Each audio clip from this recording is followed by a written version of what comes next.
Hello साथियों, नमस्कार। आपका स्वागत है हमारे इस YouTube चैनल में। आज मैं आपके लिए बहुत रिसर्च करके 50 ऐसे सवाल लेके आया हूं जो आपके एग्जाम की दृष्टि से काफी इंपॉर्टेंट है। तो चलिए शुरू करते हैं और समझते हैं। ध्यान से अंत तक बने रहिएगा, पूरे 50 सवाल कंप्लीट करके जाना आपको। तो चलिए शुरू करते हैं।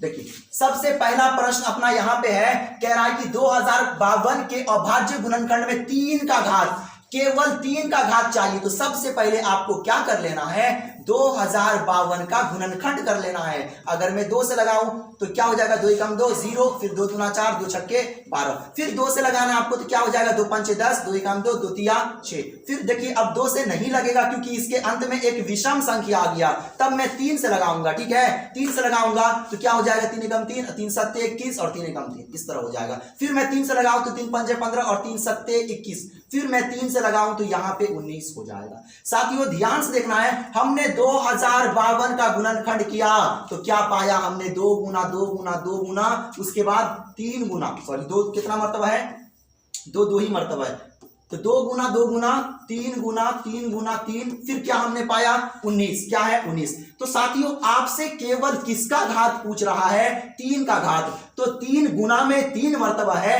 तो 3 का पावर 3 लिखूंगा मैं। तो आपसे 3 का घात पूछ रहा है, पावर पूछ रहा है, तो 3 का पावर यहां पे 3 हो जाएगा। तो साथियों इस प्रकार आपको बनाना था। तो चलते हैं हम लोग दूसरे प्रश्न की ओर, बने रहिएगा, पूरा का पूरा 50 सवाल आज करके जाना है। दूसरा सवाल देखिए, दूसरा सवाल रहा, कह रहा है कि किसका दशमलव प्रसार शांत नहीं है। आपको एक फॉर्मूला दिमाग के अंदर सेट रखना है, P बट्टा 2 का पावर n गुना 5 का पावर m।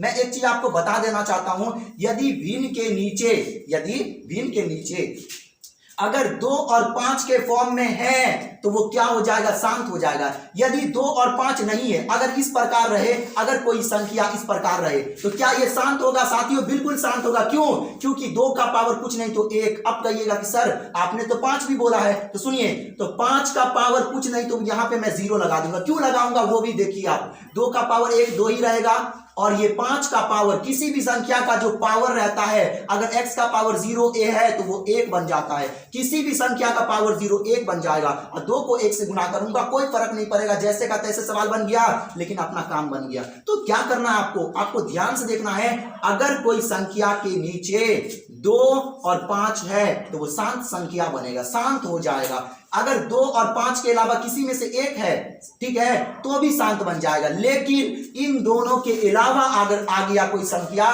तो वो शांत नहीं हो पाएगा। जैसे कि देखिए यहां पे, देखिए ध्यान से देखना आपको। अब हम क्या करेंगे, ऑप्शंस देखेंगे। कह रहा है कि सवाल को पढ़ना ध्यान से, शांत नहीं है। तो सबसे पहले देखेंगे 2 गुना 5, ये तो शांत है। देखेंगे 2 5, 2 गुना 5 है, पावर में कुछ भी रहे फर्क नहीं पड़ेगा, ये भी शांत है। 2 गुना 5 ये भी शांत है। लेकिन साथियों हमें बताइए, 2 तो ठीक था, ये 7 को आने का क्या जरूरत है, तो ये क्या हो जाएगा, अशांत हो जाएगा, शांत नहीं है। पूरे चारों ऑप्शंस में से यही ऑप्शंस ऐसे हैं जो शांत नहीं है, और आपसे कह रहा था कि शांत नहीं है, तो अपना आंसर हो जाएगा सी आंसर हो जाएगा। तो साथियों ये दूसरा का आंसर था। तो अब हम लोग चलते हैं अगले प्रश्न की ओर। ध्यान से देखना, पूरे 50 तक बने रहना है। अगला प्रश्न है, ये आपको एक बहुपद दे रखा है और शून्यकों का योग पूछ रहा है। तो ध्यान से देखना है, हमारे पास एक फॉर्मूला होता है, शून्यकों का योग अल्फा प्लस बीटा बराबर माइनस बी बाई ए। आपको इसी का मान पूछ रहा है, तो क्या करें, अब सुनिए। अब मैं सबसे पहले इस बहुपद को थोड़ा सा हल कर लूंगा। 2x को x से गुना करेंगे तो क्या होगा, 2x², ठीक, माइनस ऐसी रहेगा। 5 को x से गुना करूं तो क्या होगा, 5x, और माइनस 3 ऐसी रहेगा।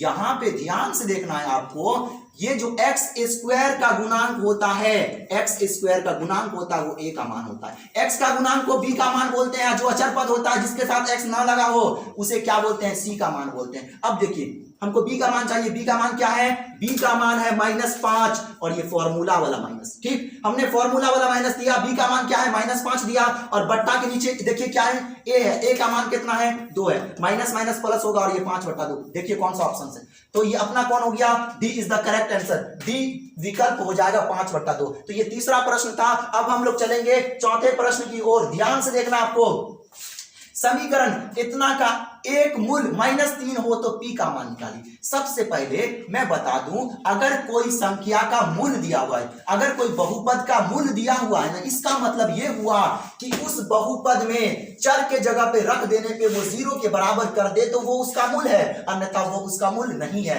तो मैं यहां पे क्या करूंगा, ये जो समीकरण है 2x² प्लस px -3 बराबर में 0, यदि मैं x के जगह पे -3 रखूं, अगर ये 0 के बराबर कर दे तो ये इसका मूल है। तो मैं क्या करूंगा, मैं x को हटा करके क्या इस्तेमाल करूंगा, -3। ध्यान से देखना आपको, मैं x को हटा के क्या इस्तेमाल करूंगा, -3, क्योंकि इसके मूल है ना, स्क्वायर का स्क्वायर दूंगा, प्लस का प्लस, p गुना x को हटा के क्या लिखूंगा, -3, और ये -3 ऐसे रहेगा, 0 ऐसे रहेगा। ध्यान से देखिए, माइनस का स्क्वायर हमेशा प्लस होता है, 3 का स्क्वायर क्या हो जाएगा, 9, प्लस माइनस गुना होके माइनस हो जाएगा, 3 को p से मैं गुना करूंगा, 3p, बिल्कुल फास्ट में करना है, ठीक, -3 बराबर 0।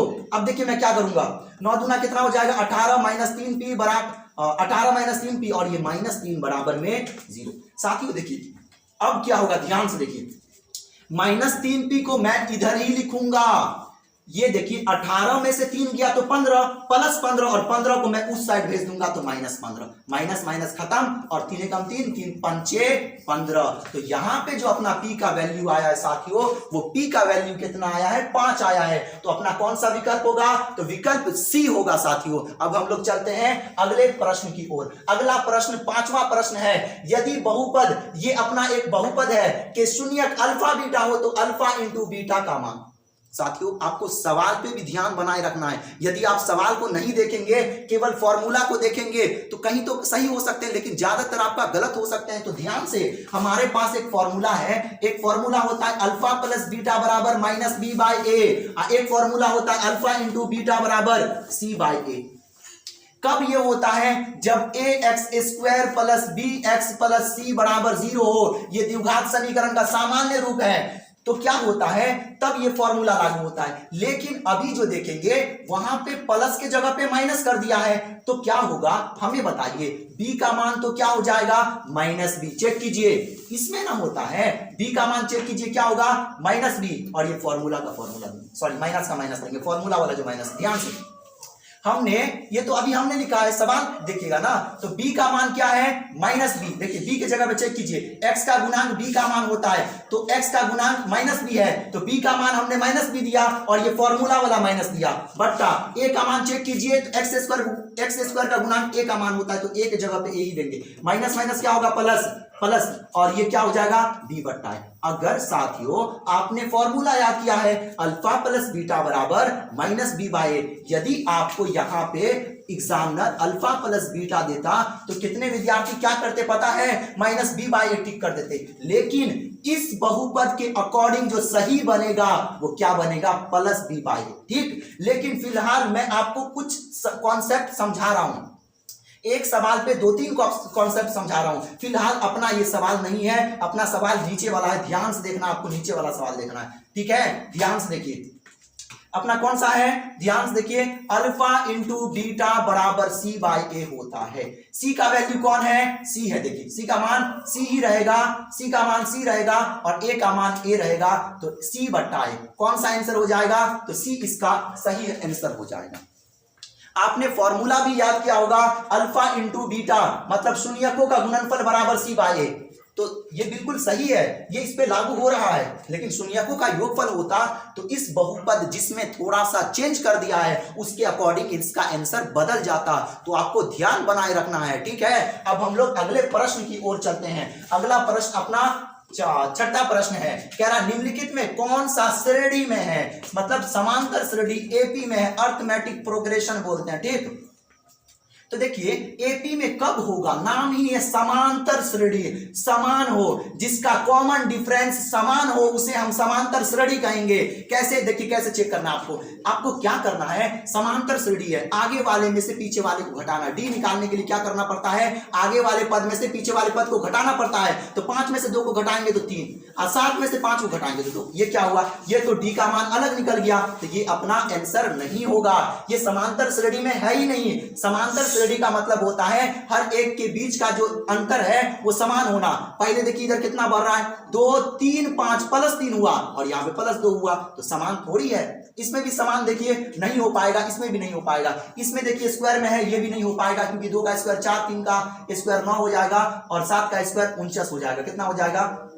49 हो जाएगा। तो यहाँ पे अगर घटाइएगा इस तरह, 2 का स्क्वायर 4, 3 का स्क्वायर 9, 7 का स्क्वायर 49, तो ध्यान से 9 में से 4 गया 5 और 49 में से 9 घटाइएगा 40, समान थोड़ी है। अब हम लोग डी विकल्प को चेक करते हैं। अगर मैं आगे वाले पद में से पीछे वाले पद को घटाऊं, 3 में से 1 को घटाऊं तो क्या बनेगा? 2 बनेगा। और फिर 5 में से 3 को घटाऊं तो भी क्या बनेगा? 2। याद रहे समांतर श्रेणी में वही होगा जिसका कॉमन डिफरेंस सेम हो। इन चारों विकल्प में से केवल यही विकल्प ऐसा है जिसका कॉमन डिफरेंस मतलब सार व अंतर समान है। तो साथियों अपना आंसर हो जाएगा डी हो जाएगा। ये नहीं होगा। कितने विद्यार्थी कहेंगे सर इसको भी तो चेक कीजिए, करके दिखाता हूं ना। देखिए ध्यान से देखिए, ध्यान से देखना आपको, क्योंकि मैं 50 सवाल कराऊंगा ना तो इसके आधार पे आप बहुत सारे सवाल कर सकते हैं। आगे वाले पद में से मैं पीछे वाले पद को घटाऊं तो एक्स स्क्वायर में से एक्स को घटाना पड़ेगा। ठीक, ये अपना d1 का मान आ गया। फिर आगे वाले में से पीछे वाले पद को घटाना पड़ेगा तो एक्स का पावर 3 में से एक्स का पावर 2 को घटाना पड़ेगा। क्या ये दोनों सेम है? बिल्कुल नहीं। आपको एक्स कॉमन लीजिएगा तब आपको पता चल जाएगा। अगर मैं एक्स कॉमन लूं तो क्या बनेगा? x - 1। इसमें क्या बनेगा? इसमें मैं एक्स स्क्वायर कॉमन लूं तो क्या बनेगा? इसमें क्या बनेगा? ध्यान से देखिए, x - 1 बनेगा। क्या ये सेम है? नहीं, बिल्कुल सेम नहीं है। तो अपना आंसर डी हो गया। हम लोग चलते हैं अगले विकल्प, अगले प्रश्न की ओर। अगला साथियों अपना 7वां प्रश्न, ध्यान से देखिए, ये रहा 7वां प्रश्न। 1 + cot स्क्वायर थीटा, ये आपके ट्रिग्नोमेट्री से आया है और ट्रिग्नोमेट्री का सारा सवाल जो होता है वो फॉर्मूला पे होता है। फॉर्मूला यदि आपको याद नहीं है तो आप बहुत समस्या हो सकता है, तो कृपया आप फॉर्मूला याद करें। 1 + cot स्क्वायर थीटा होता है cosec स्क्वायर थीटा। क्या बनता है साथियों? cosec स्क्वायर थीटा बना। 1 + cot square cosec square theta formula होता है, ये ब्रैकेट मींस गुना होता है, और 1 - cos square sin square theta बनता है। याद रहे cosec स्क्वायर थीटा और sin स्क्वायर थीटा एक फॉर्मूला होता है, sin theta into cosec theta बराबर 1। आप कहेंगे सर इसमें तो स्क्वायर वाला फॉर्मूला नहीं होता। बिल्कुल नहीं होता, हम समझ रहे हैं। देखिए sin theta into cosec theta बराबर 1 होता है, तो आप क्या कीजिए, sin theta into cosec theta का एक फॉर्मूला है तो 1 दीजिए, और स्क्वायर लगाए तो स्क्वायर दीजिए, और 1 का स्क्वायर 1 ही होता है। तो अपना कौन सा आंसर हो जाएगा? डी विकल्प हो जाएगा। तो साथियों हम लोग अगले प्रश्न की ओर प्रस्थान कर रहे हैं। ये आ गया, कह रहा कि विविक्त कर, जिसे विवेचक भी कहते हैं, इसका विवेचक निकालना ये बड़ा ही आसान होता है। विवेचक b² - 4ac। क्या होता है? b² - 4ac। विवेचक का फॉर्मूला b² - 4ac। ये a का मान हो जाएगा, ये b का मान हो जाएगा, ये c का मान हो जाएगा। b का वैल्यू चेक कीजिए, -4। क्या हो गया? -4। स्क्वायर का स्क्वायर -4 गुना a का वैल्यू चेक कीजिए, a का मान 5 और c का मान चेक कीजिए 2। देखिए माइनस का स्क्वायर प्लस होगा, जो कि आप नहीं भी लिखेंगे तो चलेगा। 4 का स्क्वायर 16 माइनस 4 × 5 = 20 और 20 दूना कितना हो गया? 20 दूना कितना हो गया साथियों? 40 हो गया। 40 में से यदि 16 को आप घटाएंगे तो -24 आपका सही हो जाएगा। तो साथियों देखिए कौन सा विकल्प है? -24। B is the correct answer. साथियों अपना बी सही आंसर हो गया। अब हम लोग चलेंगे अगले प्रश्न की ओर। ध्यान से देखना आपको। अपना अगला प्रश्न है, कह रहा है कि 2x² - 4x + 3 = 0 के मूलों की प्रकृति कब पता चलेगा? जब आप विवेचक निकालेंगे। तो सबसे पहले मैं विवेचक निकालूंगा। ध्यान से देखिए, विवेचक का फॉर्मूला होता है b² - 4ac। क्या होता है? b² - 4ac। ध्यान से b का मान देखिए -4, तो -4 स्क्वायर का कीजिए स्क्वायर -4 गुना। मैं बिल्कुल फास्ट में कर रहा हूं क्योंकि ये 1 नंबर में पूछे जाते हैं, इसके लिए लगभग आपके पास 60 सेकेंड होता है। ए का मान चेक कीजिए 2 गुना, सी का मान चेक कीजिए 3। सी का मान क्या हो गया? 3। माइनस का स्क्वायर प्लस, जो कि नहीं भी दीजिएगा तो चलेगा, 4 का स्क्वायर 16 माइनस 4 दूना 8, 8 त्रिक कितना हो गया साथियों? 24। तो यहाँ पे -24 में से 16 को मैं यदि घटा दूं तो ये कितना बनेगा साथियों? तो ये बनेगा माइनस कितना बनेगा? -8। हमें बताइए, अब सुनिए, यदि b² - 4ac क्या हो, 0 से बड़ी संख्या हो तो उसे वास्तविक और असमान बोलते हैं। यदि b² माइनस 4ac 0 के बराबर हो तो उसे वास्तविक और बराबर बोलते हैं। यदि b² माइनस 4ac 0 से छोटी संख्या हो, 0 से छोटी संख्या होने का मतलब माइनस में हो, तो उसे हम कहते हैं वास्तविक नहीं। क्या बोलते हैं, वास्तविक नहीं। ये वास्तविक नहीं होता है। और इसका आप जैसी मूल निकालिएगा, मूल का फॉर्मूला डालिएगा, ये माइनस में जैसी रूट के अंदर जाएगा वो काल्पनिक नंबर हो जाएगा। और काल्पनिक नंबर वो आयोटा में चले जाता है, वो आपके सिलेबस में नहीं है। तो आप इसका सही आंसर हो जाएगा, आपका सही आंसर होगा वास्तविक नहीं। चेक कीजिए तो ये अपना ए इज द करेक्ट आंसर हो जाएगा। तो आपको फॉर्मूला पे पूरा का पूरा कमान बनाना है, ठीक है। तो अब हम लोग चलते हैं अगले प्रश्न की ओर। साथियों, हमारा अगला प्रश्न है 10वां प्रश्न। कह रहा है कि निम्नलिखित में कौन x² माइनस 3x प्लस 2 बराबर 0 का एक मूल है। क्या है, एक मूल है। देखिए यहां से आप मूल विवेचक निकालने के बाद मूल निकाल सकते हैं। एक तो ये रास्ता हो गया, एक रास्ता गुणनखंड विधि से हो गया, एक रास्ता ये भी हो गया। मूल का मतलब होता है यदि कोई संख्या, ये चारों संख्या में से अगर कोई संख्या इसके मूल है तो इसका मतलब इस बहुपद में आप मान रखेंगे ना तो इस 0 के बराबर कर देगा, समीकरण को बिल्कुल 0 कर देगा। तो यहां पर से मान रख लीजिए, बहुत आसानी से बन जाएगा। अगर मैं 0 रखूं इस समीकरण में x के जगह पे 0 रखूं, क्या रखूं, x के जगह पे 0 रखूं, तो ये तो हो जाएगा 0, ये 0 हो जाएगा, 2 बच जाएगा, नहीं हो पाएगा। इसमें भी नहीं बन जाएगा, -2 चेक कर लूं मैं, ये 4 हो गया। इसमें देखिए तो माइनस, इसमें भी नहीं बन पाएगा। डी में चेक कर रहा हूं मैं, ध्यान से देखिए, x² माइनस 3x प्लस 2 बराबर 0। चारों ऑप्शंस में से वो विकल्प लेंगे हम जो x के मान रखने पर क्या कर दे, 0 के बराबर कर दे। तो मैं x के जगह पे क्या रख रहा हूं, 2, तो 2 का स्क्वायर माइनस 3 गुना x के जगह पे 2 प्लस 2 बराबर में 0। 2 का स्क्वायर क्या होगा साथियों, 4 माइनस 3 दूना 6 प्लस 2 बराबर में 0। देखिए 4 2 प्लस में है तो क्या बनेगा, ये 6 माइनस 6 बराबर में 0। 6 में से 6 गया तो क्या बनेगा साथियों, 0 बराबर 0। देखिए 0 के बराबर 0 कर दिया ना, इसका मतलब ये है कि ये जो 2 है इस समीकरण के क्या है, मूल है, इस बहुपद के मूल हैं। तो अब हम लोग चलते हैं अगले प्रश्न की ओर। साथियों ये हमारा अगला प्रश्न है 11 नंबर। ये रियल नंबर से आया है, वास्तविक संख्या से आया है। कह रहा है कि निम्नलिखित में किसका गुणनफल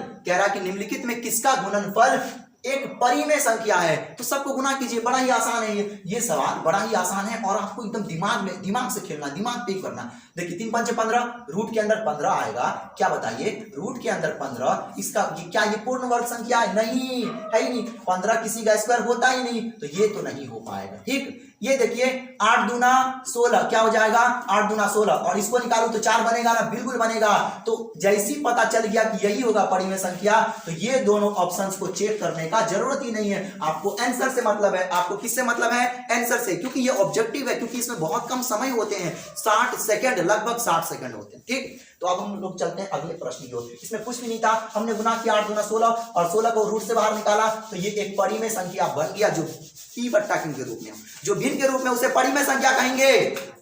नेक्स्ट आगे देखिए अगला अपना प्रश्न है 12 नंबर प्रश्न है, निम्नलिखित में कौन 154 का अभाज्य गुणनखंड है। यहाँ पे आपको करना पड़ेगा 154 का गुणनखंड करना पड़ेगा। अभाज्य गुणनखंड है तो अभाज्य संख्या से लगाना है। सबसे छोटी अभाज्य संख्या 2 से लगाएंगे। 2 से अगर लगाऊं तो 2 सत्ते 14 और 2 सत्ते 14। यहाँ पे किससे लगेगा, देखिए तो 7 से लगाऊं तो 7 एकम 7, 7 एकम 7। देखिए क्या बना, तो 2 गुना 7 क्या बना, 2 गुना 7 गुना 11। साथियों हमने 154 का गुणनखंड किया तो क्या बना, 2 गुना 7 गुना 11। क्या आपके ऑप्शंस में है, कोई विकल्प में है तो कौन सा, देखिए पकड़ाइए, तो आप अपना सी आंसर सही हो जाएगा। तो यहाँ पे ये बन गया। अब हम लोग चलते हैं अगले प्रश्न की ओर, ध्यान से देखना आपको।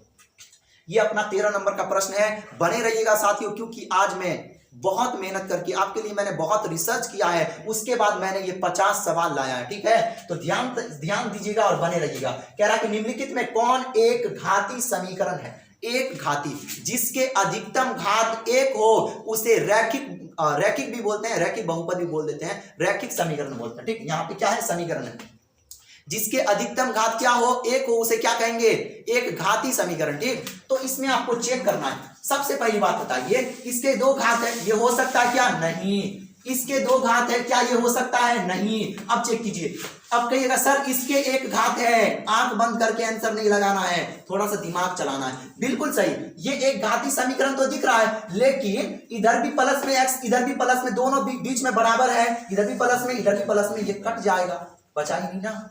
अगर किसी बहुपद में क्या हो, कोई चर ही ना हो तो उसे स्थिर बहुपद कहते हैं। ये एक घाती बहुपद थोड़ी हुआ, ये स्थिर बहुपद हो गया। हम लोग क्या करेंगे साथियों, हमें एक घाती बहुपद चाहिए।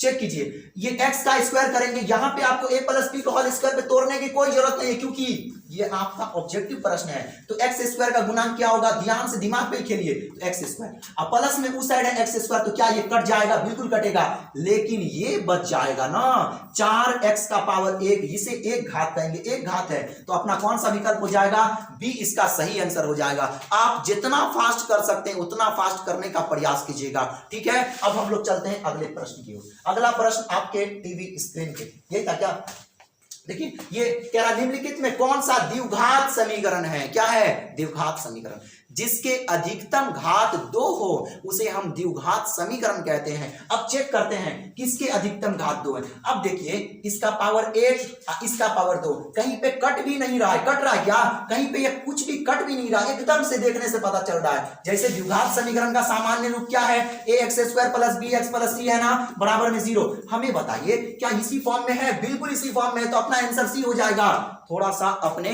जो दृष्टि है, आपका नजरिया है, उसको भी एकदम फास्ट में चलाना, आंख को बिल्कुल फास्ट में चलाना, ठीक। तो ये अपना सी विकल्प हो जाएगा। आप चाहे तो सबको चेक कर लीजिए, ये भी जो है ना इस बट्टा पर घटाव करेंगे ना, ये इसके साथ कट जाएगा, ये प्लस में कट जाएगा, एक्स स्क्वायर बीच में बराबर हो, सेम हो तो कट जाता है, लेकिन ये नहीं कटेगा ना, इसके अधिकतम घात 2 है ना, तो यही अपना हो जाएगा द्विघात समीकरण, ठीक। तो अब हम लोग चलते हैं अगले प्रश्न की ओर।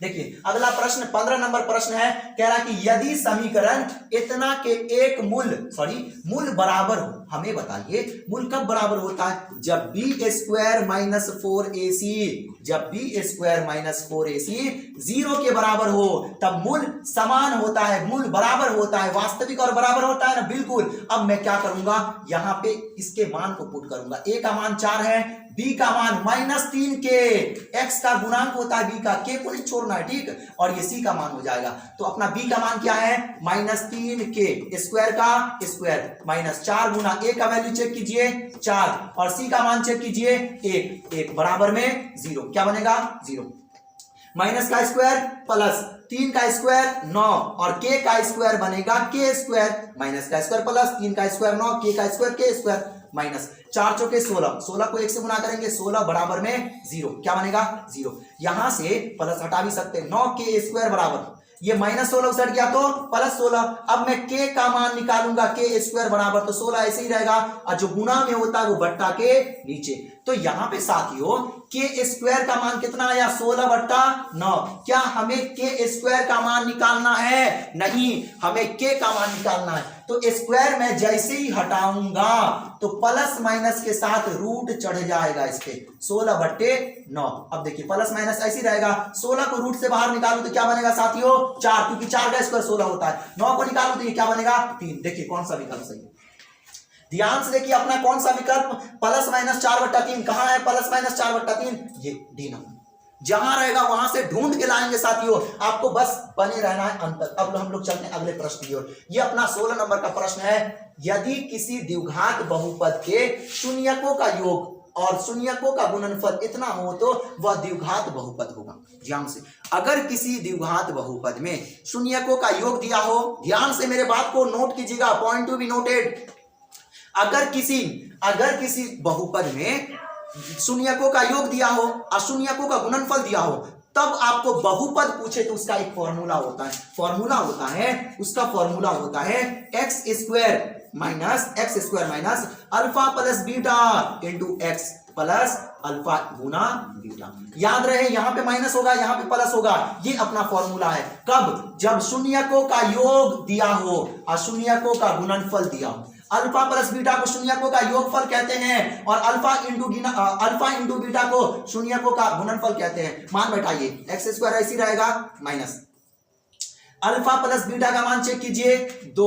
अब ब्रैकेट मींस गुना होता है साथियों, बिल्कुल आप कहेंगे बिल्कुल महोदय, और x का x देंगे, प्लस का प्लस दूंगा मैं, अल्फा इंटू बीटा का मान -15 होता है, माइनस आए ना तो ब्रैकेट के अंदर डालना, ठीक। अल्फा इंटू बीटा का मान, शून्यकों का गुणनफल को अल्फा इंटू बीटा बोलते हैं, ठीक। तो -15। अब देखिए x स्क्वायर माइनस 2 को x से गुना करूं तो 2x प्लस माइनस -15। चेक कीजिए कौन सा आंसर है, कौन सा विकल्प अपना सही हुआ, तो अपना हो गया डी विकल्प। कौन सा विकल्प, बहुत फास्ट में आपको करना है, ठीक है, क्योंकि आजकल जो है ना इसी टाइप के प्रश्न आते हैं आपके एग्जाम में, क्या होंगे यही रहेगा, बस अंक चेंज कर देगा, थोड़ा सा चेंज करता, ठीक है। ये मैंने बहुत रिसर्च करके लिए आपके लिए बनाया है, तो बने रहिए अंत तक। देखिए अब हम लोग का अगला प्रश्न 17 नंबर प्रश्न है। मैं एक प्रश्न के थ्रू 2-3 प्रश्न समझाने का भी कोशिश कर रहा हूं आपको।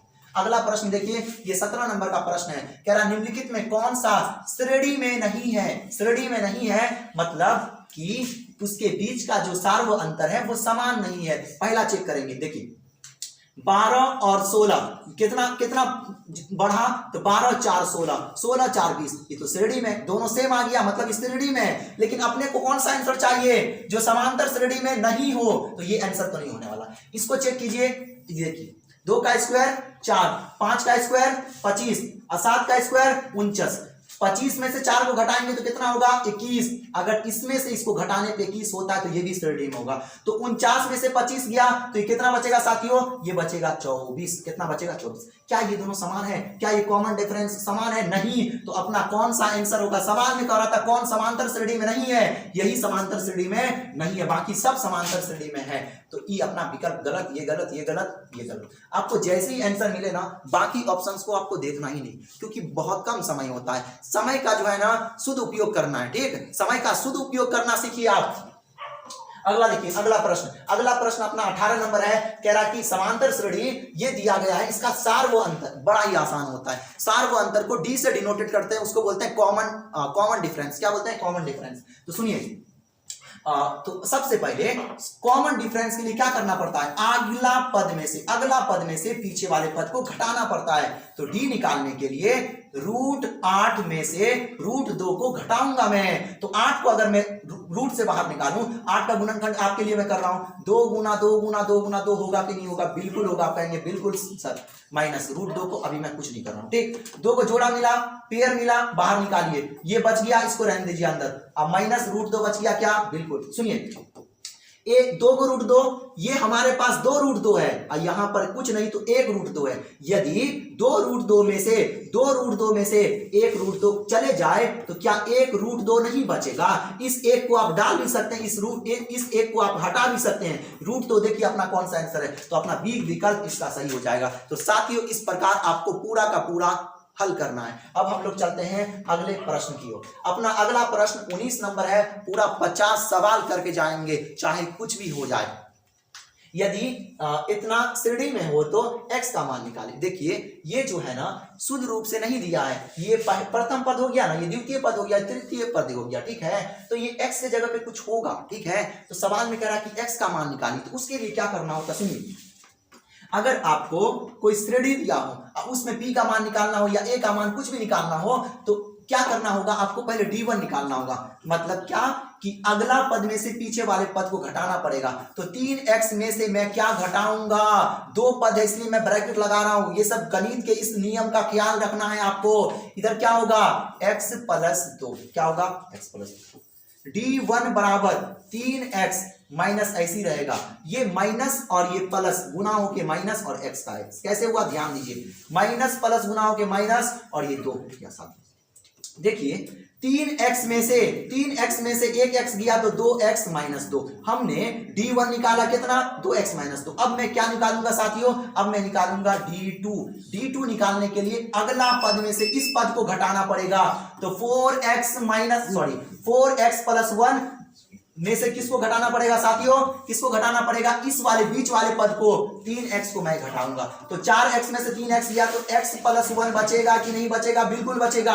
इन दोनों को आपस में बराबर करना है, बराबर करेंगे तब तो x का मान निकलेगा। तो यहाँ पे 2x माइनस 2 बराबर क्या होगा, x प्लस 1। x वाले को इस तरफ बुलाइए, अचर पद को इस साइड भेजिए, तो 2x ऐसे ही रहेगा। ये x को इस साइड बुलाएंगे तो माइनस x बराबर एक पहले से उस साइड प्लस में है, ये माइनस वाला उस साइड गया तो प्लस 2। देखिए 2x में से एक x गया तो x बराबर 2, एक कितना बनेगा साथियों, 3 बचेगा, 3 बनेगा। तो अपना कौन सा विकल्प है, आपको पूरा का पूरा फोकस बना के रखना है जब तक पूरा 50 प्रश्न कंप्लीट ना हो जाए। तो अपना कौन सा, सी विकल्प इसका सही हो जाएगा, सी इज द करेक्ट आंसर। अब हम लोग चलते हैं अगले प्रश्न की ओर। कौन सा प्रश्न, अगले प्रश्न, ये 20 नंबर है जो कि ट्रिग्नोमेट्री से आया है, ट्रिग्नोमेट्री से। ध्यान से मान बैठाइए, 30 डिग्री का मान, 30 डिग्री का मान जो होता है साथियों वो होता है 1/√3। आपको फॉर्मूला ये पूरा का पूरा चार्ट को जाके चार्ट जाइए घर पे, ठीक, वो जो चार्ट है ना, मान सारणी है ना, उसको पूरा चार्ट जाइए। गुणा का चिन्ह देना है, साइन 30 डिग्री का मान 1/2 होता है, गुणा का चिन्ह देना है। कॉट 60 डिग्री का मान, कॉट 60 डिग्री का मान 1/√3 होता है साथियों। और कॉसेक 30 डिग्री का मान होता है 2। क्या होता है, 2 होता है। कॉसेक 30 डिग्री का मान होता है 2। क्या होता है, चेक कर लीजिए, साइन का उल्टा होता है ना, तो 2 ही होगा ना, 2 के बट्टा में कुछ नहीं, 1 लगा दूं मैं। क्या देखिए ऊपर नीचे आपने क्या बचपन में काटा है, बिल्कुल काटा है। अब देखिए 1 को 1 से गुना कर लीजिए, कितना भी गुना कीजिएगा 1 ही होगा। √3 गुना होके 3, 1/3। कौन सा विकल्प, 1/3। कौन सा विकल्प, तो अपना बी विकल्प सही हो जाएगा। कौन सा विकल्प, बी सही हो जाएगा। अब हम लोग चलते हैं अगले प्रश्न की ओर जो कि 21 नंबर है। ये आया है एपी से, समांतर श्रेणी से। समांतर श्रेणी का 10वां पद, याद रहे साथियों, यदि आप इस प्रश्न को समझते हैं तो आप 2 नंबर के प्रश्न बनाने के सक्षम बन सकते हैं। तो सबसे पहले ए का मान निकालना होता है। ए मतलब प्रथम पद, पहला वाला पद को प्रथम पद बोलेंगे। ए का मान 10, कितना हुआ 10। उसके बाद डी निकालने के लिए आगे वाले में से पीछे वाले को घटाना पड़ता है, तो 7 में से 10 को घटाऊंगा मैं, तो d इज इक्वल टू -10 में से 7 किया तो -3। 10वां पद मतलब n बराबर 10, किसका मान, n का मान। आपको tn का मान निकालना है, tn बराबर a plus n minus 1d। ये एक फॉर्मूला होता है, tn आपको tn का मान निकालना है, ठीक। t ऐसी रहेगा, n कितना है 10, मतलब 10 पद को का क्या निकालना है, 10वां पद पता करना है। t10 मतलब 10वें पद में कौन संख्या है। जैसे पहले नंबर पे 10 है, कोई कहेगा आपको कि प्रथम पद में क्या है, आप कहिएगा 10, द्वितीय पद में 7, तृतीय पद में 4, लेकिन चौथे पद में कहेगा तो आपको पता ही नहीं ना, तब निकालना पड़ेगा। उसी तरह 10वां पद में भी कोई संख्या होगा, उसे मैं निकाल रहा हूं। ध्यान से आपको समझने का प्रयास करना है। t10 इज इक्वल टू, ए का मान चेक कीजिए 10 प्लस n का मान 10 माइनस 1 गुना d का मान चेक कीजिए -3। थोड़ा फास्ट में कर रहा हूं मैं, ठीक है। t10 is equal to 10 plus 10 में से 1 गया तो 9, ठीक। और देखिए थोड़ा फास्ट में और कर लूं क्या, देखिए एक साथ में निपटा देता, ठीक। प्लस माइनस गुना होके माइनस, 10 में से 1 गया, ये 1 माइनस है, ठीक है। तो 10 में से 1 गया 9, और 9 को 3 से गुना कर दूं तो 9 तिया 27, 27 में से माइनस 27 में से 10 गया तो -17। कौन सा विकल्प है साथियों, चेक कीजिए। तो C is the correct answer, C is the correct answer, अपना आंसर सही हो जाएगा सी। अब हम लोग चलते हैं अगले प्रश्न की ओर। पूरा 50 सवाल जब तक करेंगे नहीं तब तक रुकने वाले हम नहीं, ठीक। 22 नंबर देख लीजिए, समांतर श्रेणी का कौन सा पद 47 है। थोड़ा सा चेंज है बस, देखिए ए का मान 2, बिल्कुल फास्ट बताइए। डी का मान आगे वाले में से पीछे वाले को घटाना पड़ेगा, तो 7 में से 2 को घटाऊंगा तो 5। इस मर्तबा ये कौन सा पद पूछ रहा है, 47 से। 47 नंबर पे कोई संख्या है, 47 कोई संख्या है, वो कौन से पद में है, कौन से नंबर पे आता है वो बताना है। ये तो tn का मान 47 है, किसका मान 47। फॉर्मूला लगाइए, tn बराबर a plus n minus 1d। tn का मान 47, 47 बराबर a का मान 2 प्लस n माइनस 1, n का मान नहीं पता इसलिए हमने n ही दिया है, गुना का चिन्ह। d का मान चेक कीजिए 5, देखिए 47 ऐसी रहेगा, 2 प्लस 5 को n से गुना करूंगा 5n, माइनस 5 को 1 से गुना करूंगा 5। ध्यान से देखिए 47 बराबर -5 में से 2 गया तो -3 प्लस 5n। -3 को इस साइड बुलाऊं तो क्या होगा 47, -3 इस साइड आ गया तो +3 बराबर में 5n। 47 3 कितना होगा साथियों, 47 3 होगा 50 बराबर में 5n। 5 से मैं काटूं तो 5 का पहाड़ा में 10 मरतबा पढ़ूंगा तब ना 50 आएगा, तो 10वां पद। तो आपका आंसर हो जाएगा बी, बी विकल्प आपका सही आंसर हो जाएगा। B is the correct answer, B विकल्प अपना सही हो जाएगा साथियों, बी विकल्प। अब हम लोग चलते हैं अगले प्रश्न की ओर। कह रहा कि प्रथम 10 विषम प्राकृतिक संख्याओं का योगफल, प्रथम 10 विषम प्राकृतिक संख्याओं का योगफल। याद रहे विषम प्राकृतिक संख्याओं का योगफल का फॉर्मूला होता है n स्क्वायर। n मतलब नंबर कितने हैं, नंबर कितने हैं, नंबर 10 है, 10 को प्रथम 10 वो अंक है, तो यहाँ पे तो 10 का स्क्वायर कितना हो जाएगा 100। चेक कीजिए, बिल्कुल फास्ट में बनाना है, सवाल जान है, बिल्कुल जान नहीं, देखिए बहुत आसान है। अगला प्रश्न देखिए, इससे पहले हमने टॉप 50 ऑब्जेक्टिव करा रखा है, उसमें भी देखिएगा तो लगभग सवाल क्या हो रहा है पता आपको। अगले प्रश्न जो है उसमें मैंने देखा था टी की जगह पे 5 किया था, बस सवाल चेंज था। तो उसी तरह इसी टाइप का सवाल रहेगा, बस क्या करेगा ये अंक चेंज करेगा। घबराना नहीं आपको कतई नहीं घबराना, ठीक। टी एन बराबर 2n प्लस 5 है ना साथियों, कह रहा कि n के जगह पे देखिए टी है ना, टी n के जगह पे 4 रख देंगे, n के जगह पे क्या रखेंगे 2 गुना 4 प्लस 5, 4 गुना 8, 8 और 5 13, 8 5 क्या हो जाएगा साथियों 13 हो जाएगा। बिल्कुल फास्ट में करना, 2 4 2 चौके 8 प्लस 5, 8 5 13, कौन सा विकल्प C is the correct answer. आगे चलिए बिल्कुल फास्ट में करेंगे। देखिए इसमें आपको भाग देने की कोई आवश्यकता नहीं, क्योंकि ये ऑब्जेक्टिव है। हमें बताइए अगर इस प्रकार का अगर कोई भाग दिया हो, इस प्रकार का कोई भाग दिया हो या कुछ भी हो, तो पहले वाले जो पद होते हैं उस पर फोकस करना होता है। x को मैं किससे गुना करूं कि x स्क्वायर हो जाएगा, तो x का पावर 1 से करेंगे, x का पावर 1 तब ना x का पावर 1 और x का पावर 1 x का पावर 2 हो जाएगा। बिल्कुल, तो उसी तरह यहाँ पे x देखिए x का पावर 5 प्लस 1 है ना, यहाँ पे हमको x का पावर 1 दिया है, तो किससे गुना करना पड़ेगा, तो पहला अंक आएगा तो x का पावर 4 से करना पड़ेगा। तो भागफल का घात कितना हो रहा है, घात पूछ रहा है, पावर पूछ रहा है, तो पावर 4 हो रहा है, तो अपना विकल्प भी हो जाएगा।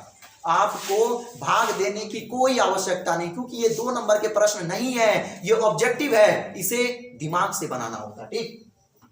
अब हम लोग आगे चलते हैं। यदि बहुपद px का एक शून्यक इतना है तो निम्नलिखित में px का गुणनखंड निकालना बड़ा ही आसान है। हमें बताइए ये इसका शून्यक कब होता है। शून्यक मतलब जो 0 कर दे। अगर कोई बहुपद में चर के रूप में x है, उसका मान डालते हैं, आप उसका मान डालते हैं और वो 0 के बराबर कर देता है ना, x के जगह पे आप जो मान रहता है शून्यक रहता है उसको डालते हैं, 0 के बराबर कर देता है तो वो उसके शून्यक होते हैं। उसी तरह x यहाँ पे दिया, इसका मतलब x बराबर -3 रखना होगा। क्या रखना होगा, x बराबर -3 हो जाएगा।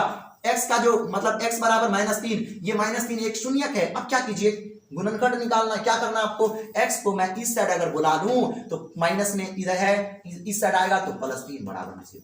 आपको केवल एक गुणनखंड, क्या ये एक गुणनखंड नहीं है, आप कहेंगे बिल्कुल महोदय ये इसका एक गुणनखंड है, तो अपना ए विकल्प सही हो जाएगा। अब हम लोग अगले प्रश्न की ओर प्रस्थान करें। कह रहा कि इतना का हल निकालें। इसके बहुत सारे हल हो सकते हैं, लेकिन इन चारों ऑप्शंस में से वही हल इनका सटीक आंसर होगा जिनका मतलब जैसे x के जगह पे क्या है -6, x के जगह पे -6 रखने पे और y के जगह पे 1 रखूं मैं, अगर ये 7 के बराबर हो जाए तो क्या हो जाएगा, ये इसका हल होगा, अन्यथा ये इसका हल नहीं होगा। मैं चेक कर लूं क्या, 2 गुना x के जगह पे मैं -6 रखूं, -5 गुना y के जगह पे मैं क्या रखूं 1 रखूं, तो क्या बनेगा -12 और -5 -17 नहीं बनाना, हमको 7 लाना है। अब आपको दूसरा विकल्प चेक करना पड़ेगा। ये सवाल गो थ्रू ऑप्शन से बनाने होंगे, आपको विकल्प से बनाने होंगे। देखिए इधर अगर मैं x का मान -1 रखूं तो क्या बनेगा, 2 गुना x के जगह पे मैं -1 रखूं तो -1, देखिए माइनस का माइनस 5 गुना y के जगह पे मैं 1 रखूं तो बराबर क्या 7 के बराबर होगा, चेक करता हूं मैं।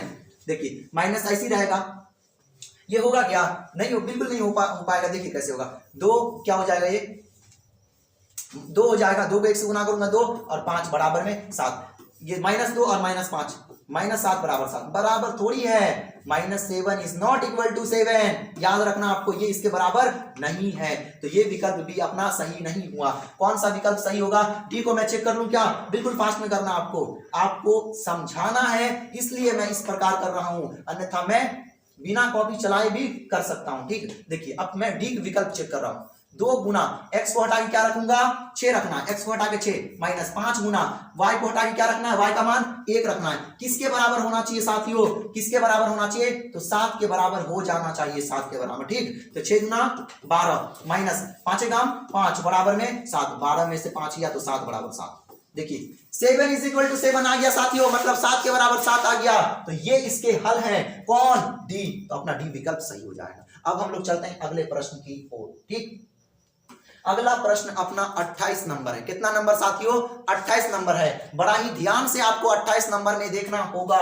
कह रहा निम्नलिखित में कॉमन बिंदु x, बड़ा ही आसान, इसमें कुछ जान है क्या? देखिए एक चीज याद रखिएगा, अगर कोई आलेख, यदि कोई आलेख x अक्ष पर है तब क्या होगा? x का मान जो रहेगा वो तो रहेगा, लेकिन y का मान हमेशा 0 होता है। आपको नोट कर लेना है, x अक्ष पर y का मान हमेशा 0, और x अक्ष पर y का मान हमेशा 0, और y अक्ष पर क्या होगा? x का मान हमेशा 0 होता है। ये आपको जो है ना अपने मस्तिष्क में नोट करना है, ठीक। तो देखिए x बराबर 4 दिया है, कौन सा? ये x अक्ष पे होगा, बिल्कुल होगा। तो x अक्ष पे x का मान जो है वही रहेगा, लेकिन y का मान हमेशा 0 होता है। सीधा विकल्प ए। इसमें क्या आपको टाइम गंवाना है? नहीं साथियों। हम लोग चलते हैं अगले प्रश्न की ओर। अगला प्रश्न फिर से समांतर श्रेणी से आ गया। ये सवाल में थोड़ा सा जान है, सुनिए। देखिए कौन सा प्रश्न है? सबसे पहले आपको A20 मतलब T20 निकालना पड़ेगा। T20 तो T20 इज इक्वल टू मतलब 20वां पद निकाल रहा हूं मैं, ठीक। तो क्या होगा यहाँ पे चेक कीजिए, क्या हो जाएगा साथियों? यहाँ पे A का मान formula A plus n-1 D, क्या हो जाएगा? D हो जाएगा। T20 ऐसे ही रहेगा, आप चाहे तो A20 भी कर सकते हैं, ठीक। A का मान क्या है? 2 प्लस n का मान 20, n का मान कितना है? देखिए n के जगह पे 20 माइनस 1 गुना D का मान, आगे वाले में से पीछे वाले को घटाना पड़ता है, तो 6 में से 2 घटाऊं तो 4, D का मान 4। चेक कीजिए क्या बनेगा, ये 2 प्लस 20 में से 1 गया तो 19, और 19 चौक कितना होता है? 19 चौक, ध्यान दीजिए, 19 चौक होता है 76, 19 चौक 76, 20 चौक 80, उसमें से आप 4 को घटा दीजिए 76, 76 तो कितना हो गया? 78। तो हमने T20 निकाला, मतलब A20 निकाला, तो क्या आया? 78, क्या आया? 78। अब मैं इसी तरह क्या निकालूंगा? A10 निकालूंगा। क्या निकालूंगा साथियों? A10। देखिए चेक कीजिए, तो T10 is equal to A plus n-1, ये अपना फॉर्मूला होता है। T10 ऐसी रहेगा, ठीक। A का मान चेक कीजिए, वही रहेगा 2 प्लस n के जगह पे इस मर्तबा क्या होगा? 10 होगा, 10 माइनस 1 गुना D के जगह पे सेम 4 रहेगा। चेक कीजिए, 2 प्लस 9 हो जाएगा, 10 में से 1 गया 9, 9 चौक 36, 36 तो कितना हो जाएगा? 38। सुनिए, अब सुनिए, हमसे पूछ रहा है A20 माइनस A10 मतलब A20 माइनस A10। A20 का मान चेक कीजिए 78, और A10 का मान 38। 78 में से 38 गया तो यहां पर सीधा क्या बचेगा साथियों? 0, और यहां पर 4, 40 है क्या? बिल्कुल सही। तो अपना कौन सा विकल्प हो जाएगा? बी विकल्प। बी विकल्प बिल्कुल सही आंसर होगा। अब हम लोग प्रस्थान करते हैं अगले प्रश्न की ओर। से ध्यान से देखिए, अगला प्रश्न बड़ा ही आसान है, और ध्यान देने वाली बात है कि ये फॉर्मूला आपको याद होना चाहिए। यदि आपको फॉर्मूला याद नहीं है तो बहुत समस्या वाली बात है, आपको फॉर्मूला याद करना होगा फौरन। देखिए समीकरण इतना और इतना के आलेख एक दूसरे आलेख ऐसी दो रेखा होगी जो, अब चेक करता हूं मैं, एक फॉर्मूला होता है, ध्यान से देखिए क्या करना आपको, ध्यान से, बड़ा ही सिंपल होता है। A B C D E F बीच में बराबर लगाना, ठीक है। पॉइंट ये जो रहेगा, ये A का मान, ये B का मान, और ये इस साइड ले आएंगे तो -8 C का मान, ये A का मान, ये B का मान, और इसको इस साइड ले आएंगे तो -24/5 किसका मान? C का मान हो जाएगा। अब A का मान क्या हो जाएगा साथियों? 5, क्या हो जाएगा? 5/, D का मान चेक कीजिए 3 बराबर, B का मान चेक कीजिए -15, और E का मान चेक कीजिए -9 बराबर, C का मान चेक कीजिए -8। बराबर की इस साइड लाऊंगा ना तो ये माइनस हो जाएगा, ठीक है। तो ये -8 बराबर 24/5 को बराबर के इस साइड लाऊं तो -24/5 हो जाएगा। ध्यान समझिए साथियों, माइनस माइनस खत्म, माइनस माइनस खत्म, ये 5 ऊपर वाले से जाके गुना हो जाता है तो नीचे से हट जाएगा, नीचे से मैं हटा दूंगा, ठीक। अब देखिए 5/3 बराबर किससे कटेगा? 3 से काटूंगा क्या? 3 3 9 3 5 15, 5/3। फिर मैं काटू क्या? देखिए कैसे काट रहा हूं, 8 का 8, और क्या हो जाएगा 8 3 24, तो ऊपर में 5/3। अगर तीनों बराबर हो तब इसे हम कहते हैं समपाती। तब कौन सी रेखा होगी? समपाती। इसके अनगिनत हल होते हैं, हल अगर पूछे तो अनंत, क्या हो जाएगा? अनंत। इसका रेखा कैसा बनता है? समपाती। जब एक रेखा पे एक रेखा आ जाए तो हजारों लाखों मर्तबा अनंत मर्तबा कटेगा, तो इसे हम समपाती कहेंगे। क्या है? बिल्कुल एक अपना विकल्प सही हो जाएगा। अब हम लोग चलेंगे साथियों अगले प्रश्न की ओर, ध्यान से समझना। आपको 21 नंबर कह रहा है कि यदि दो समरूप त्रिभुज, सुनिए, जब त्रिभुज वाला प्रश्न आए ना तो आपको कोई फिगर बनाने की जरूरत नहीं है, क्योंकि ये 2 नंबर के नहीं है। 2 नंबर में यदि आपको पूछता तो आप फिगर बनाते, यहां पे फिगर बनाने की जरूरत नहीं है। मैं आपको एक ट्रिक दूंगा, मैं आपको एक मंत्र दूंगा। यस, आपको एक मंत्र याद रखना है। क्या रखना है? एक मंत्र याद रखना है। यदि क्षेत्रफल दिया हो, क्या दिया हो? यदि क्षेत्रफल दिया हो, अब भुजा पूछे, क्या पूछे? भुजा। यदि क्षेत्रफल दिया हो, चाहे भुजा पूछे या फिर त्रिज्या पूछे, क्षेत्रफल दिया हो, भुजा पूछे या त्रिज्या पूछे, आपको क्षेत्रफल पे रूट लगा देना है। क्या लगाना है? रूट। मैं इस पे ध्यान से देखिए, क्षेत्रफलों का अनुपात है ना, तो इस पे डायरेक्ट रूट लगाना आपको, डायरेक्ट रूट बैठा देना है। तो क्या बनेगा? 49:81। 49 को बाहर निकालूं तो क्या बनेगा साथियों? 7:9। आंसर देखिए, आप तो बस आंसर मिलाते चलिए, पूरा मैं निकालूंगा। सुनिए, ट्रिक को आपको ध्यान रखना है। अगर क्षेत्रफल हो, ये ट्रिक है, मंत्र है, यस, अगर क्षेत्रफल दिया हो और भुजा निकालना हो या फिर वृत्त वाले चैप्टर में त्रिज्या निकालना हो, तो क्षेत्रफल जो दिया रहेगा उस पर आपको रूट लगा देना। क्या लगाना है? रूट। यदि भुजा दिया हो और त्रिज्या दिया हो और क्षेत्रफल पूछे तो उसका स्क्वायर करना, बिल्कुल अपोजिट। आगे आप समझ जाएंगे। ठीक, अगला प्रश्न 32 नंबर देखिए, समरूप त्रिभुज की भुजा दिया हुआ, ध्यान दीजिए क्या दिया है। अभी हमने बोला अगर भुजा दिया है तो क्या करेंगे? स्क्वायर। तो 4:5 का स्क्वायर करना है, तो 4 का स्क्वायर 16 5 का स्क्वायर 25। फॉर्मूला पे नहीं जाना, ठीक, क्योंकि ऑब्जेक्टिव है। 16 25 चेक कीजिए, सी आंसर। अगला बढ़िए, आगे बढ़िए, सीधा आगे बढ़ना है। इसमें तो सुनिए, इसमें आपको थोड़ा सा समझना पड़ेगा। देखिए, मैं एक सम चतुर्भुज मैं बना लेता हूं, ठीक, ये बन गए, ये एक सम चतुर्भुज। सुनिए, सम चतुर्भुज में चारों भुजाएं आपस में बराबर होते हैं, ठीक। सुनिए, अब क्या करूंगा मैं, उसमें विकर्ण दिया हुआ है, इसके 2 विकर्ण होते हैं, एक विकर्ण ये और एक विकर्ण ये। सुनिए, आप ये बड़ी विकर्ण है तो बड़ी वाले जो बड़ी मान है वो इसका हो जाएगा। तो पूरा का पूरा कितना है? 32।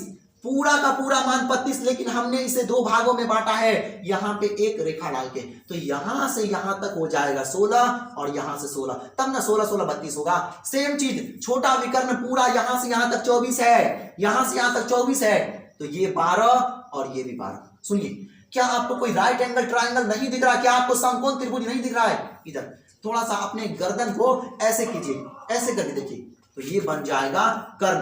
क्या बनेगा? कर्ण। अगर आपको कर्ण निकालना हो तो इसका स्क्वायर और इसके स्क्वायर को क्या करना पड़ता है? जोड़ना पड़ता है, स्क्वायर करके जोड़ देंगे। देखिए, 16 का स्क्वायर क्या बनेगा? 12 का स्क्वायर 144 प्लस 16 का स्क्वायर क्या बनेगा?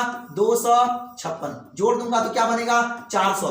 400 को मैं बाहर निकालूं तो क्या 20 बनेगा? बिल्कुल बनेगा। आप कहेंगे बिल्कुल सर, आपको ये सब कम से कम याद होना चाहिए। अगर आप चाहते हैं कि आप बिल्कुल फास्ट में करें, आपका कैलकुलेशन फास्ट हो, तो आपको स्क्वायर पे, स्क्वायर रूट पे, ये सब पे, वर्ग, वर्गमूल, घनमूल, घन, इस सब पे ध्यान देना पड़ेगा, ठीक। हम लोग चलते हैं अगले प्रश्न की।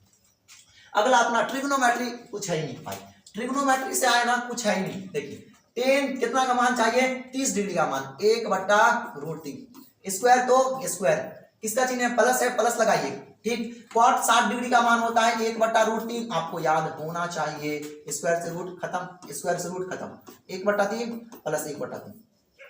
बट्टा नीचे सेम हो ना, तो सेम दीजिए, ठीक। एक एक को जोड़ दीजिए, तो 2/3। देखिए, चेक कीजिए, 2/3। आप चाहे तो बट्टा का जोड़ निकाल लीजिए ना, कौन आंसर हो जाएगा? बी हो जाएगा। सुनिए, ये अपना त्रिभुज चैप्टर से आया है। थोड़ा सा मैं फिगर बना लेता हूं, थोड़ा सा आपके लिए फिगर बना लेता हूं, ठीक। ध्यान दीजिए, इसका नाम ए, इसका नाम बी, इसका नाम समरूप है, ठीक। अब आगे देखिए क्या बनेगा। अगला फिगर क्या बनेगा? ध्यान से देखिए, ये बनेगा क्या? ये DEF। क्या है? DEF। बिल्कुल फास्ट में करना, ठीक। हमें बताइए क्या दिया है? AB। चेक कीजिए, मैं थोड़ा सा कलर कर लेता हूं।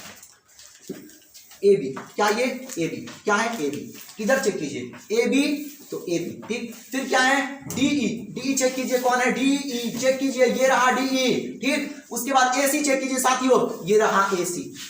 उसके बाद देखिए DF चेक कीजिए, कौन सा एंगल पकड़ाया साथियों? ए बिल्कुल। तो angle A is equal to angle D, आपका सही आंसर हो जाएगा। कौन सा विकल्प है? A is the correct answer साथियों, ये अपना ए है। मुझे समझाना होता है इसलिए हमने इस प्रकार किया है, आपको बिल्कुल फास्ट में करना है, ठीक। अब हम लोग चलते हैं अगले प्रश्न की ओर। पूरा 50 प्रश्न करके ही जाना है। कह रहा है कि 36 नंबर में एबीसी समरूप पी क्यू आर त्रिभुज है। देखिए कोई फिगर नहीं बनाना, कोई फिगर नहीं बनाना है। यदि आपको मेरा ट्रिक समझ में आया हो तो आप चंद सेकंड में सवाल बना दीजिएगा, और इसमें समय का सदुपयोग करना होता है, समय बचाना होता है, ठीक। सुनिए आप, देखिए क्या ये क्षेत्रफल दिया है, क्षेत्रफल का अनुपात दिया है, तो मैंने क्या बोला, यदि क्षेत्रफल का अनुपात दिया है, आपको संगत भुजा निकालना या कुछ भी निकालना, भुजा निकालना हो तो आपको रूट बैठा देना है। क्या चढ़ा देना है? रूट चढ़ा देना है। ये ट्रिक है। क्या है? ट्रिक है, ट्रिक है साथियों, ट्रिक है। फॉर्मूला पे मत जाइए। 121 को मैं रूट से बाहर निकालूं तो ये किसका स्क्वायर होता है? 11 का स्क्वायर होता है, बिल्कुल सही। अनुपात लगाऊंगा। 169 किसका होता है? 13 का होता है। 11 अनुपात 13, चेक कीजिए, 11 अनुपात 13। सी विकल्प अपना सही हो जाएगा, सी विकल्प अपना सही हो जाएगा साथियों। तो ये रहा इसका सही आंसर, सी इसका सही आंसर हो जाएगा। अब हम लोग चलते हैं तो साथियों अपना 37वां प्रश्न है। ये बड़ा ही आसान है, क्योंकि ये ट्रिग्नोमेट्री के सभी विद्यार्थी, कक्षा 10वीं के कोई ऐसा विद्यार्थी बिहार में नहीं है जिसको ये फॉर्मूला याद ना हो। Sine square theta plus cos square theta is equal to 1 एक होता है साथियों। सीधा टिक लगाइए और चलते बनिए, समय नहीं गंवाना है। इसमें देखिए, इसमें आपको फिगर थोड़ा सा बनाना पड़ेगा और मुझे समझाना है, इसलिए मैं बनाऊंगा। ये मेरे पास दो त्रिभुज, एक का नाम ए, एक का नाम बी, एक का नाम सी। फिर क्या है? फिर त्रिभुज पी क्यू आर, ये समरूप है, ठीक है। सुनिए अब देखिए, कोण बी 47, कोण बी क्या है? ये है, ये 47 डिग्री। सुनिए कोण आर, कोण आर का मान क्या है? 83 डिग्री। क्या है? 83 डिग्री। समरूप में अगर ये 47 डिग्री हुआ तो ये भी 47 डिग्री होगा, अगर ये 83 हुआ तो ये भी कितना होगा? 83 डिग्री होगा। अब हमें क्या निकालना है? कोण ए। हमें बताइए त्रिभुज के तीनों कोणों का योगफल क्या होता है? 180 डिग्री। आप कहेंगे 180 डिग्री, तीनों मिलाकर के 180। अगर मैं 180 डिग्री में से इन दोनों को जोड़ करके घटा दूं तो क्या होगा? देखिए 7 3 10 को क्या बनेगा? 0, और ये क्या बनेगा? 8 4 12 13, 130। कितना बनेगा? 130। क्या बनेगा? 130। अगर मैं इन दोनों कोण को जोड़ूं तो 130, तो 130 आपको घटा लेना है तो ये 50 डिग्री बनेगा। क्या बनेगा साथियों? 50। ए विकल्प आपका सही आंसर हो जाएगा, ए विकल्प आपको आपका सही आंसर हो जाएगा। तो बड़ा ही ध्यान से देखना था। हमें बी दिया था, हमने क्यू निकाल लिया, हमें आर दिया था, हमने सी निकाल लिया। अब सुनिए, त्रिभुज के तीनों कोणों का योगफल 180 डिग्री होता है। तीनों को जोड़ने पे 180, इन दोनों को जोड़ने में 30 पूर रहा है ना, 130 पूर रहा है, तो 85 तो चाहिए। 180 पुराने में 50 चाहिए, जो कि आपका विकल्प कौन हो जाएगा? ए हो जाएगा। अब हम लोग अगले प्रश्न की ओर चलेंगे। ये भी सेम है, इसमें ज्यादा कुछ नहीं करना है। आपको क्या निकालना है? Q R. कोई ज्यादा फिगर नहीं बनाना। Q R, Q R upon क्या देना है आपको? 1 देना है, बराबर क्या हो जाएगा? 1/2 हो जाएगा, 1/2 हो जाएगा। सुनिए यहाँ पे क्या हो जाएगा? अच्छा सॉरी, बीसी का मान 8 है ना, तो सुनिए सुनिए सुनिए, यहाँ पे देखिए बीसी का मान क्या दिया है, तो बीसी का मान हो जाएगा 8। क्या हो जाएगा? बीसी का मान 8। तो यहाँ पे जो बनेगा 8 बट्टा क्या बनेगा? क्या निकालना है? Q R. कोई कोई फिगर नहीं, बिल्कुल फास्ट में करना, ठीक। क्यू आर निकालना है तो 8 दूना 16 सेंटीमीटर, सेंटीमीटर। ये आपका विकल्प कौन सा हो गया? कौन सा है? 16 सेंटीमीटर। सी इज द सही, सी इज द करेक्ट आंसर, ठीक। देखिए क्या हो गया? कौन सा प्रश्न आ गया ये? सॉरी, 41 नंबर साथियों, 41 नंबर कह रहा है कि किसी वृत्त की परिधि उसके व्यास से 9 सेमी अधिक है तो वृत्त की त्रिज्या निकाले। कौन सा प्रश्न रह गया? अच्छा सॉरी, 41 है ना, ठीक। किसी वृत्त की परिधि उसके व्यास से 9 सेमी अधिक है। सुनिए, वृत्त की परिधि क्या होता है? 2 पाई आर। वृत्त की परिधि 2 पाई आर, 2 पाई आर वृत्त की परिधि होता है। सवाल में कह रहा है कि वृत्त की परिधि उसके व्यास से, अगर मैं व्यास से त्रिज्या निकालूं, क्योंकि ये त्रिज्या के रूप में है, व्यास से अगर त्रिज्या निकालूं तो 2r होगा। d is equal to 2r होता है, याद रखिएगा। व्यास के बराबर दुगुना त्रिज्या, त्रिज्या को दुगुना करेंगे तो व्यास का सामना कर पाएगा, ठीक। तो व्यास से 9 अधिक है तो d प्लस 9 लिखेंगे। d को हटा के आपको r वाले में फॉर्म में लाना है, तो यहाँ पे मैं क्या करूंगा? 2r लिख दूंगा। सुनिए, हमने क्या किया, वृत्त की परिधि 2 पाया, यहां तक तो समझ में आया, हमने बराबर दिया। उसके बाद सवाल में कह रहा है कि उसके व्यास से क्या मैं व्यास को 2r लिख सकता हूं? आप कहेंगे बिल्कुल सर, आप d से 2r में चेंज कर सकते हैं, क्योंकि d बराबर 2r होता है, 2r बराबर d होता है। हमें अभी r के फॉर्म में चाहिए, क्योंकि यहाँ पे r के फॉर्म में है, तो हमने d को हटा के 2r लिख लिया, प्लस व्यास से 9 अधिक है, ये जो आपको 2 त्रिज्या दिख रहा है ये व्यास ही है, इससे 9 अधिक है। अब सुनिए, यहां से मैं किसका मान निकालूंगा, यहां से r का मान निकालूंगा। सुनिए क्या बन जाएगा, सुनिए इधर देखिए, 2 पाई r ऐसे ही रहेगा, r वाले को इस साइड ले आइए तो क्या बनेगा, 2r बराबर 9, 2 गुना 22/7, पाई का मान 22/7 और r का मान नहीं पता, ऐसे ही लिखेंगे, 2r बराबर में 7, कितना हो जाएगा, सॉरी 9, कितना हो जाएगा 9। सुनिए 22 को 2 से गुना करेंगे, कितना बनेगा, 22 गुना 44, 22 गुना 44 बट्टा में 7, क्या बनेगा, देखिए सुनिए, r माइनस 2r बराबर में 9। अब मैं क्या करूंगा, यहाँ पे आपको क्या करना है, बट्टा पर का घटाव करना है, क्या करना है, बट्टा पर का घटाव करना है। उसके लिए मैं थोड़ा सा, यहाँ पे जगह नहीं है, मैं थोड़ा सा जगह बना लूं, बट्टा पर का मुझे घटाव करना है, क्या करना है, घटाव। सुनिए ऐसे कीजिए, बिल्कुल फास्ट में कीजिए, 7 दूना का क्या बनेगा, 7 दूना का 14r, और 44r में से 14r गया तो साथियों कितना बनेगा, 30r, कितना बनेगा, 30r, कितना 30r। उसके बाद बट्टा में क्या, बट्टा में 7 का 7 बराबर में 9। ये बट्टा पर का घटाव करने का बिल्कुल आसान तरीका है, इनको इनके साथ गुना करना है और इसमें से इसको घटा देना, क्योंकि घटाव का चिन्ह, ठीक है। अब बराबर में 9 दिया हमने। सुनिए अब क्या होगा, अगर मैं r का मान निकालूं तो 30r बराबर 9 सत्ते क्या हो जाएगा, 63, और यहां से r का मान जैसे निकालूंगा 63 बट्टा के नीचे जाएगा 30, और यहां से भाग लगाऊंगा तो 30 दूना 60 और 30 से कम 30, देखिए 2.1 अपना सही आंसर हो जाएगा। तो साथियों ये प्रश्न रहा, ये कौन प्रश्न था, 41 नंबर। अब हमारा अगला प्रश्न है 42 नंबर। कौन है, 42 नंबर। 2 वृत्तों के क्षेत्रफलों का अंतर कितना है, 100।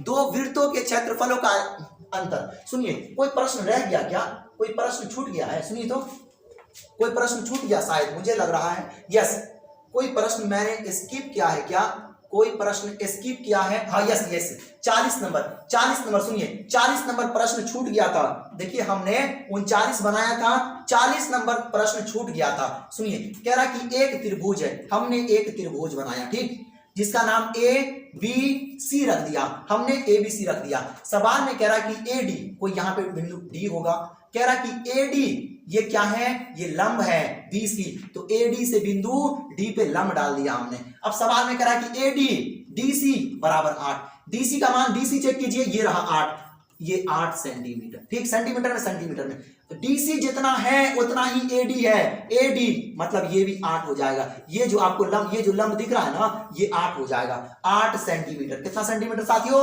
8 सेंटीमीटर। और बीसी का मान चेक कीजिए, 14 सेंटीमीटर। बीसी पूरा का पूरा यहां तक है, यहां से यहां तक 14 सेंटीमीटर। सुनिए पूरा का पूरा 14 सेंटीमीटर, उसमें 8 सेंटीमीटर ये यहां तक कवर कर रहा है, तो बाकी क्या बचेगा, तो 14 में से 8 जाएगा साथियों, तो 14 में से 8 जाएगा तो 6 सेंटीमीटर। ये कितना सेंटीमीटर, 6 बनेगा। सुनिए क्या आपको पाइथागोरस महोदय का कुछ याद है क्या, ये कर्ण निकालना है, अपने को कर्ण निकालना है, तो फॉर्मूला होता है कर्ण बराबर रूट अंडर, किसको करना, फॉर्मूला पूरा मैं नहीं लिख रहा हूं क्या, क्योंकि मेरे को बहुत फास्ट में करना है। ये 6 क्या करना पड़ता है, आधार और क्या करना पड़ता है, लंब को जोड़ना पड़ता है, स्क्वायर करना पड़ता है। तो 8 का स्क्वायर 64 प्लस 6 का स्क्वायर 36, 64 और 36 हो जाएगा 100, और इसको रूट से बाहर निकालूंगा तो बनेगा 10। देखिए कौन सा है विकल्प, C is the correct answer, C is the correct answer, C is the correct answer. क्या हो गया, सही है, सी इज द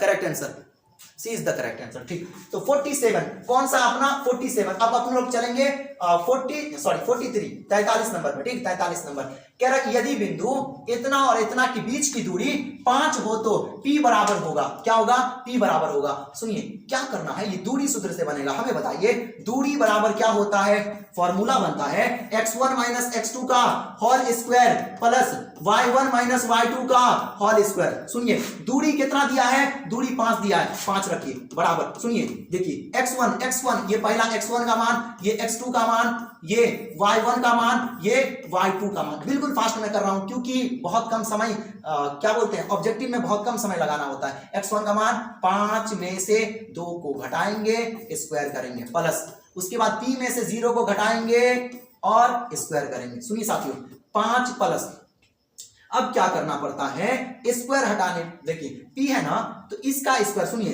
5 बराबर, सुनिए आपको पूरा अभी कॉन्सेप्ट पता चलेगा। 5 में से 2 गया तो 3, 3 का स्क्वायर 9 प्लस p में से 0 गया तो p, p का स्क्वायर p स्क्वायर। इन दोनों को जोड़ूंगा ना तो ये रूट से बाहर कभी नहीं निकल पाएगा। तो रूट से बाहर निकालने के लिए हमारे पास केवल अब एक तरीका हो बचा है, दोनों तरफ 10 से गुना करने पे, सॉरी दोनों तरफ क्या 10 से गुना नहीं करेंगे, 10 से नहीं करेंगे, दोनों तरफ वर्ग करने पे। क्या लिखेंगे, दोनों तरफ वर्ग करने पे। ये 2 नंबर के प्रश्न नहीं है। अगर 2 नंबर का प्रश्न होता तो मैं पूरा नियम से बनाता। ये ऑब्जेक्टिव है, दोनों तरफ मैं स्क्वायर करूं तो स्क्वायर करने से रूट खत्म, स्क्वायर करने से यहां पे स्क्वायर बन जाएगा, 5 का स्क्वायर 25। ये देखिए ये 9 प्लस p स्क्वायर बच जाएगा। अब इसको यहां बुला लीजिए, देखिए क्या बनेगा, 25 बराबर 9 को मैं, अगर सुनिए, अगर 9 को बराबर के इस साइड में ले आऊं तो क्या बनेगा, -9 बराबर p स्क्वायर। 25 में से 9 गया तो 16 बराबर p स्क्वायर। स्क्वायर जैसे ही हटेगा तो प्लस माइनस के साथ क्या करेगा साथियों, इधर रूट चढ़ा देगा, और 16 को जैसे निकालूंगा प्लस माइनस 4, ये इसका सही आंसर हो जाएगा। तो कौन सा विकल्प, बी विकल्प इज द करेक्ट आंसर हो जाएगा। तो साथियों अब हम लोग पहुंच गए हैं 44 नंबर पे। हमने कहा था, शुरू में ही कहा था कि आज कैसे भी करके पूरा 50 प्रश्न करेंगे, और ये 50 प्रश्न ऐसे हैं जिसे मैंने बहुत रिसर्च करके ढूंढा है और आपके लिए लेके आया, जो कि आपके एग्जाम की दृष्टि से बड़ा ही इंपॉर्टेंट है। और मैंने ट्रिक भी बताया है, ऑब्जेक्टिव के लिए सबसे इंपॉर्टेंट ट्रिक होता है। सुनिए, क्षेत्रफलों का अनुपात दिया है तो क्या करना है, त्रिज्या निकालना है, तो सीधा रूट बैठाना है। क्या बैठाना है, क्षेत्रफल दिया हो और त्रिज्या निकालना हो, क्षेत्रफल दिया हो और भुजा निकालना हो, रूट बैठाना। 36 बार निकलेगा 6, अनुपात 49 बार निकलेगा 7, 6 7, चेक कीजिए, आंसर आपके हाथों में। चलिए नेक्स्ट आगे 45 नंबर, 7 सेमी त्रिज्या वाले एक वृत्त के बी बिंदु से, ये वृत्त की स्पर्श रेखा से आया है। देखिए सवाल, देखिए सवाल में कह रहा है कि 7 सेमी त्रिज्या, मैं एक वृत्त बना लेता हूं, मैं एक वृत्त बना लेता हूं साथियों, मैं एक वृत्त बना लेता हूं, मैं एक वृत्त, कहां चले गया वृत्त,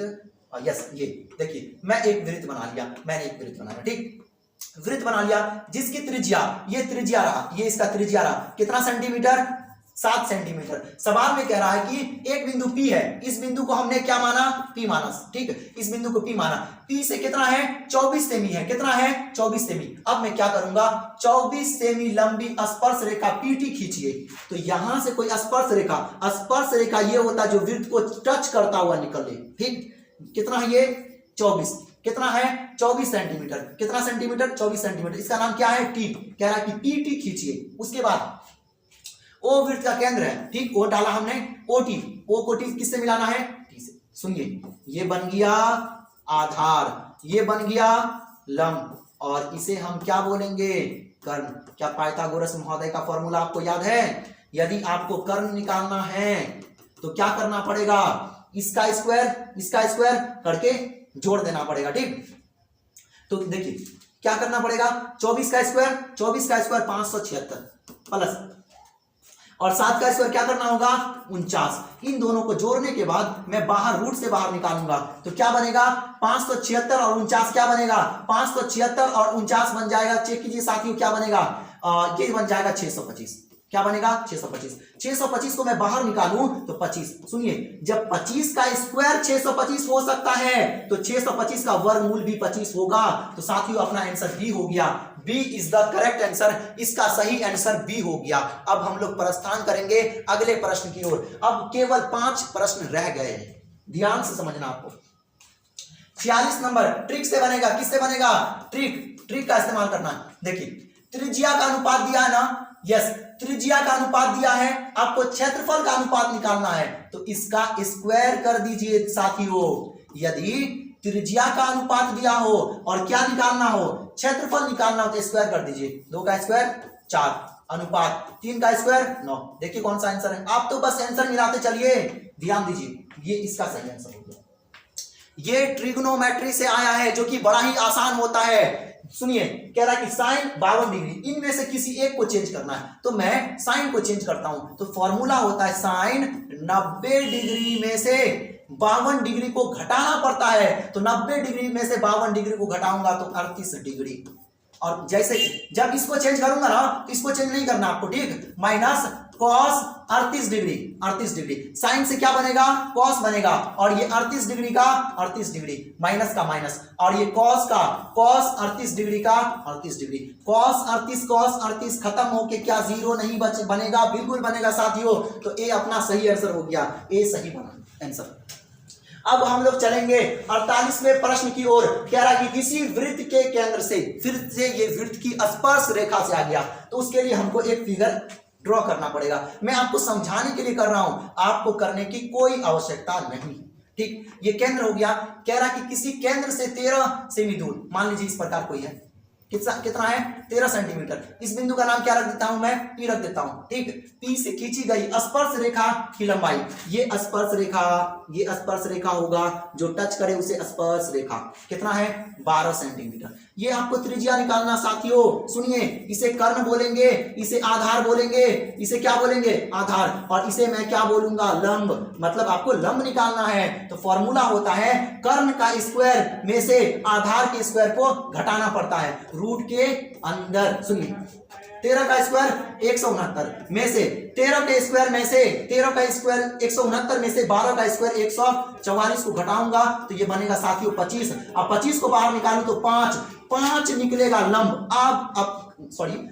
आप जो है अब कहेंगे कि सर आपने तो लंब निकाला, बिल्कुल मैंने लंब निकाला, लेकिन अगर मैं इस त्रिभुज की दृष्टि से देख रहा हूं तो ये लंब है, लेकिन मैं इस सर्कल, इस वृत्त की दृष्टि से देखूं तो इसे मैं क्या कहूंगा, वृत्त। तो आपका काम बन गया, ये कितना 5 हुआ, आपको वृत्त यही है, त्रिज्या ऐसे। सुनिए, अगर आप वृत्त की दृष्टि से देखेंगे तो ये त्रिज्या है, त्रिज्या 5 सेंटीमीटर। कौन हो गया, सी इसका सही आंसर। अब हमारा ये 49वां प्रश्न है, 49वां प्रश्न क्या हो गया इसे, हमारा 49वां प्रश्न। तो साथियों बोर्ड में थोड़ा इशू हो गया था, चलिए अब हम लोग जारी रखते हैं। ये देखिए, ये अपना 49 मतलब 49वां प्रश्न है, और ये देखिएगा तो ये वृत्त से संबंधित क्षेत्र से है। एक घड़ी की मिनट की सुई 14 सेंटीमीटर लंबी है। सुनिए, आपको सबसे पहले एक वृत्त बनाना